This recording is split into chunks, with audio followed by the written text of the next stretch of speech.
Bitcoin à 83 000 $, jusqu'où peut descendre le Bitcoin, on va voir ça dans cette vidéo. Tu vas voir, c'est pas foufou, je pense.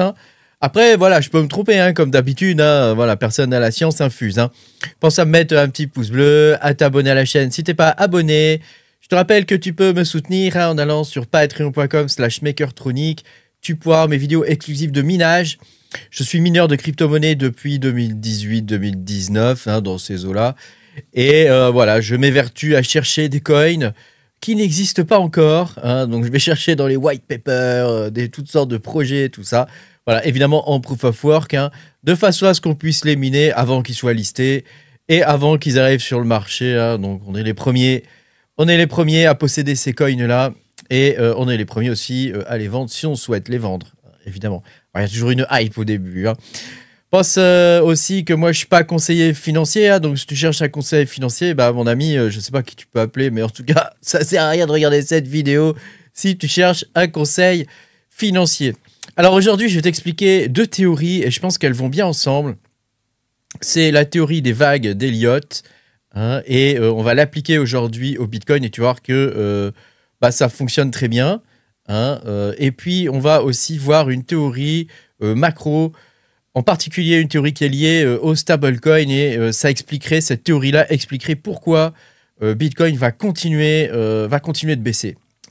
Donc, tu vois, la théorie des vagues d'Elliott, alors, les vagues d'Elliott, ça représente ça en vrai, en théorie, en non simplifié. En non simplifié, ça représente ça. Donc, tu vois, on a des vagues qui montent, qui descendent, qui montent, qui descendent. En un peu plus simplifié, donc tu vois qu'on a le point 5, 3, 5, 3, 5. Tu vois, donc on a des petites vagues à l'intérieur des grandes vagues. Et en simplifié, donc c'est ce que nous on va faire le simplifié. On a une grande vague qui monte, une deuxième vague qui baisse, une troisième vague, donc sur le numéro 3 on a un pic. Ensuite sur le 4 on a un creux. Et sur le 5 on a le pic final. Alors j'ai pris Bitcoin et j'ai fait la théorie d'Elliott. On va la finir ensemble. Mais j'ai déjà mis le point numéro 1. Ensuite, on a le point numéro 2. Ensuite, on a le point numéro 3. Et le point numéro 4. Et ensuite, le point numéro 5. Et comme tu peux le voir, ça correspond très bien. Ça correspond très bien. Alors, évidemment, tu sais, il y a beaucoup de scrognonieux entre chaque barre. C'est normal, mais c'est ce qui est marqué ici, tu vois. Il y a plein de scrognonieux ici entre chaque barre. Donc, c'est quelque chose de logique jusque-là. Alors, l'idée, maintenant, c'est qu'on complète ensemble les points A, B et C. Jusqu'où ça peut descendre, en gros. Donc, parce que là, on est vraiment sur un cas d'école, je pense. Voilà. Donc, jusqu'où ça pourrait descendre. Alors, pour s'inspirer, je pense qu'on peut aller regarder les liquidations, les maps de liquidation. Tu sais, c'est des endroits où ça s'appelle aussi la heatmap. C'est des endroits où on peut voir jusqu'où les gens sont prêts à acheter, vendre, etc. Et jusqu'où les gens sont prêts à être liquidés.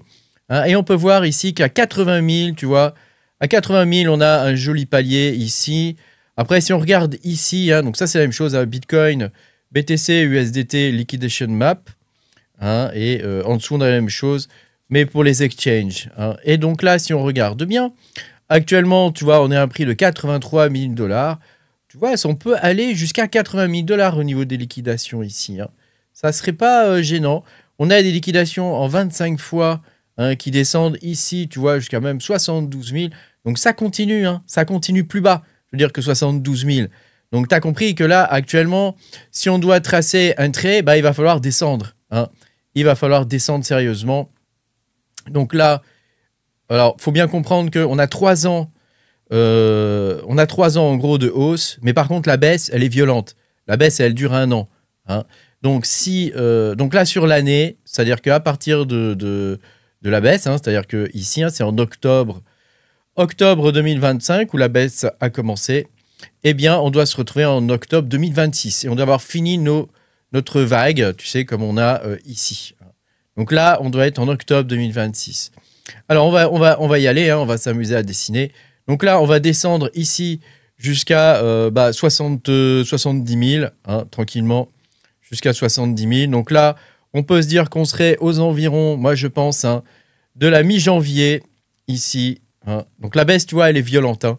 C'est toujours comme ça en bear market. La baisse est toujours violente. Il y a toujours des passages un peu difficiles. Ensuite, comme tu peux le voir ici, on a une période de reprise. Hein, donc ça, je pense que ça sera mars, avril, mai, tu vois, à partir de janvier, de la mi-janvier. On va avoir une période de reprise, en tout cas jusqu'à, allez, soyons gentils, hein, jusqu'à juin, allez. Ouais, peut-être un peu moins, jusqu'à la mi-mai, quoi. Allez, on va dire jusqu'à la mi-mai, donc jusqu'à ici. Donc là, tu vois, on a le A. On va mettre les lettres hein, pour pouvoir bien s'y retrouver. Toc, on a ici le A. Voilà. Attends, en majuscule, c'est mieux quand même. Hein. Ensuite, on a le B hein, qui est ici. Et alors, la grande question, c'est jusqu'où va aller le C. Jusqu'où va aller le C. Donc, on va le tracer, le C. Hein. Donc, on va descendre jusqu'en octobre. Tu vois, octobre 2026. Alors, évidemment, je pourrais descendre plus. Hein. Bon, dans les 10 000 $, vraiment, ça m'étonnerait beaucoup.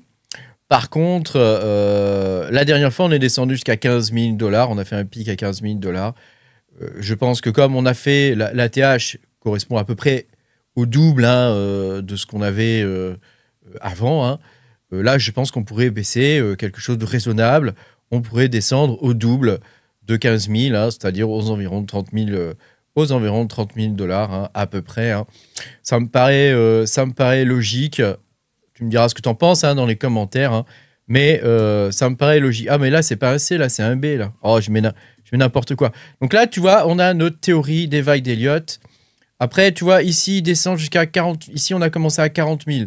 Donc peut-être que finalement, ça ne sera pas 30 000, mais 40 000, ça paraît. On va essayer de rester logique jusqu'au bout. Hein. Voilà. Donc le Bitcoin descendrait environ jusqu'à 40 000, 41 000 $. Dans ces eaux-là, dans la période d'octobre 2026. Alors évidemment, moi, je ne suis pas devin, hein, là, on n'est pas sur une boule de cristal. On essaie de raisonner de façon logique en suivant des théories qui ont été plusieurs fois prouvées, hein, sinon elles n'existeraient pas, ces théories-là. Hein. Donc comme tu peux le voir ici, hein, on peut arriver jusqu'à 40 000 $, 41 000 $. Hein. On descend en dessous, le 30 000 est possible. Hein. Le 30 000 est possible. Je dirais même jusqu'à 27 000, hein, parce qu'ici, tu vois, on a une zone là. Hein, donc, c'est, voilà. On pourrait aller entre 27 et 40 000 $ environ. Hein. C'est quelque chose qui est tout à fait envisageable. Alors, pourquoi ça va continuer de descendre? C'est ça la grande question. Pourquoi Bitcoin pourrait continuer de descendre? Il faut comprendre le fonctionnement des crypto-monnaies aujourd'hui. Aujourd'hui, tu as donc le Bitcoin qui est un actif qui est quand même relativement spéculatif, hein, qui à la base donc véhiculait une forme de message, de pensée, qui a été récupéré depuis par des institutionnels. Et donc voilà, ils jouent donc avec le Bitcoin, évidemment, hein, et donc ils s'en servent. Ils font pas ça comme ça pour le plaisir. Donc les clients, etc., les clients de BlackRock, par exemple, ils écoutent BlackRock. Quand BlackRock leur dit c'est peut-être le moment d'acheter du Bitcoin, ils vont acheter du Bitcoin. Quand BlackRock leur dit c'est peut-être le moment de vendre du Bitcoin, ils vont peut-être vendre du Bitcoin, tu comprends?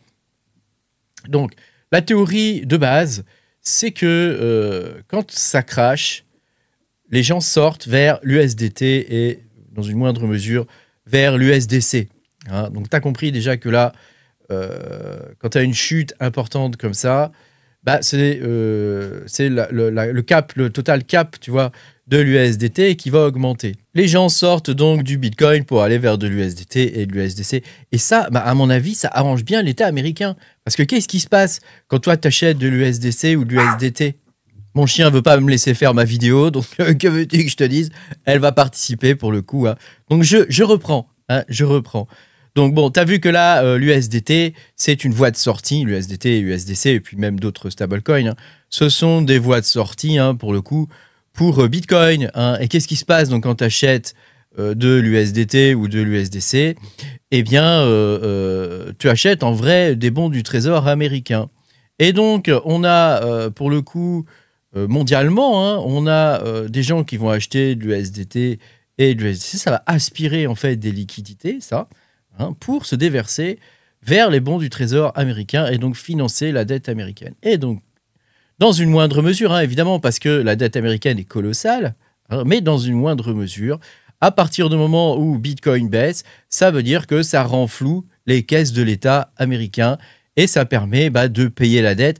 En tout cas, voilà, pour 3 ans, on devrait être plus ou moins, les USA devraient être plus ou moins tranquille. Hein. Donc, les émetteurs de stablecoin, hein, ils investissent évidemment dans des réserves qui sont sous-jacentes et c'est principalement des bons du trésor américains. hein. Donc voilà, ça c'est une réalité, hein. Donc maintenant que ça c'est établi, est-ce que on a des gros exchanges par exemple qui pourraient jouer le jeu de l'État américain et faire en sorte de faire baisser le Bitcoin, sachant que tu sais, on l'avait déjà vu ensemble, hein, il y a des problèmes de liquidité chez des market makers, hein, principalement les market makers chinois, hein, et ceux qui sont liés au plus grand de tous les exchanges, hein. Donc là, est-ce que tout ça est orchestré justement? Alors pas forcément, hein, on est plus là dans la théorie, une théorie un peu spéculative, on va dire, hein, pas forcément, mais en tout cas, on pourrait quand même s'imaginer que il y a peut-être un minimum de choses qui sont orchestrées, on va dire, un minimum quoi, hein, sans aller jusqu'au fait que voilà, c'est fait vraiment exprès, etc. Bah, on peut se dire que voilà, la baisse du Bitcoin, elle peut être quand même un peu provoquée, hein. On a vu des mèches quand même, hein, assez terribles, hein, la dernière fois, hein. Donc ça a dégoûté pas mal de monde et ça a marqué en vrai le début du bear market, hein, il faut se le dire, hein. Là, actuellement, une baisse comme ça, bon, alors oui, ça pourrait effectivement reprendre, hein, comme je t'ai dit, hein. On pourrait avoir un mouvement voilà, sur les vagues d'Elliott en A, B, C, hein, mais je doute qu'on parte refaire un plus haut à 150 000 dollars. Vraiment, ça me paraît pas très... Vu la situation macroéconomique, hein, ça paraît quand même assez difficile. Même avec l'IA, hein, même avec Nvidia, il y a beaucoup de gens qui sont en train de sortir actuellement de la bulle IA, hein, parce que voilà, ça devient quand même assez dangereux, hein. Tout le monde s'achète des trucs entre eux, c'est un circuit fermé. À quel moment ça va s'écrouler, quoi? C'est la question que tout le monde se pose, quoi, hein. Donc là, tu vois, c'est vraiment pas bon signe, hein. Donc moi, je pense que voilà, 41 000 dollars, ça paraît pas mal. Alors, une autre chose à voir, c'est que dans un troisième temps, l'État américain pourrait dévaluer le dollar. C'est-à-dire qu'à partir du moment où les USDT ou les stablecoins, hein, auraient aspiré une partie des liquidités, petite partie, hein, des liquidités mondiales, l'État américain pourrait ensuite dévaluer le dollar et donc faire baisser la valeur évidemment de tes stablecoins, hein, ce qui leur permettrait du coup de payer la dette encore plus facilement, hein. Et voilà. Après, est-ce que la dévaluation sera brutale ou pas? Voilà, c'est quelque chose qui est difficile à dire. Mais en tout cas, on pourrait voir une chute de 20 à 50% par exemple face à l'euro, hein, donc ce qui permettrait aux États-Unis, tu vois, voilà, de gagner pas mal d'argent en vrai, hein, tout simplement, hein. Et donc tout ça, ça se ferait au détriment des investisseurs internationaux qui posséderaient voilà, des coins de type stablecoin, hein. Et ouais, ça passerait comme ça. Ça pourrait se passer comme ça, hein, voilà. Alors il y aurait évidemment une érosion de la confiance, hein, une dévaluation, ça se fait pas comme ça, hein. Ça éroderait la foi dans les stablecoins qui sont basés sur le dollar. Donc ça pousserait aussi les investisseurs, du coup, à aller vers d'autres actifs, comme l'or. Le Bitcoin serait au plus bas, donc à ce moment-là, peut-être que les gens rentreraient de nouveau dans le Bitcoin et le cycle recommencerait. On pourrait avoir quelque chose comme ça. Je pense que c'est risqué, mais c'est quelque chose qui me paraît plausible. Le plus grand danger là-dedans, c'est qu'on pourrait avoir un risque de dépeg des USDT, principalement, hein, parce que l'USDC est beaucoup plus contrôlé que l'USDT.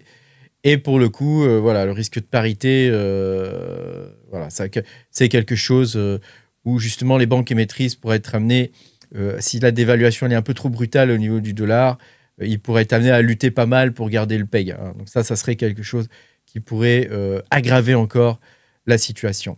Voilà, je sais pas ce que tu penses de tout ça. Moi, je pense que c'est une théorie alors qui se tient, en particulier celle sur les vagues d'Elliott, après la partie d'évaluation du dollar, et pourquoi ça va continuer de baisser à cause du dollar, du coup, qui permet d'investir dans les bons du trésor américain. Voilà, c'est quelque chose qui se tient, mais voilà, ça, c'est pas non plus... c'est quelque chose quand même qui reste assez fictif, quoi. Je veux dire, il n'y a pas de preuve, hein, que ça va fonctionner comme ça. Merci beaucoup d'avoir regardé cette vidéo. Pense à mettre un petit pouce bleu, à t'abonner à la chaîne si t'es pas abonné. Je te dis à bientôt pour de nouvelles aventures. Salut!